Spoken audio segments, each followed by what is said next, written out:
দেখেন দেখেন, প্রথম ছাত্রলীগ ছাত্রদেরকে আক্রমণ করার পরে ছাত্ররা আবার উল্টো ছাত্রলীগকে দৌড়ানি দেয়, একদম মাঠের বাইরে ফেলে দেয়।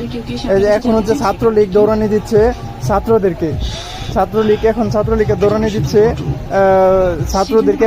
একটু পরেই ছাত্ররা দৌড়ানি দিবে আবার ছাত্রলীগ সব দৌড়ে রাস্তা থেকে বাড়ির ভিতরে ঢুকে যাবে। একটু পরে দেখবেন রাস্তা থেকে বাড়ির ভিতরে ঢুকে যাবে ছাত্ররা। একটু পরেই ছাত্রলীগকে এখন হচ্ছে ছাত্রলীগ দৌড়ানি দিচ্ছে ছাত্রদেরকে আক্রমণ করার জন্য। ছাত্রলীগ যাচ্ছে, ঠিক আছে, একটু পরে ছাত্ররা দৌড়ানি দিবে ছাত্রলীগকে। এই যে এখনই ছাত্ররা দৌড়ানি দিচ্ছে ছাত্রলীগকে। এই যে এখন হচ্ছে ছাত্রলীগ দৌড়ে পালাচ্ছে। হ্যাঁ, ছাত্ররা এখন দৌড়ানি দিচ্ছে, ছাত্রলীগ এখন দৌড়ে পালাচ্ছে।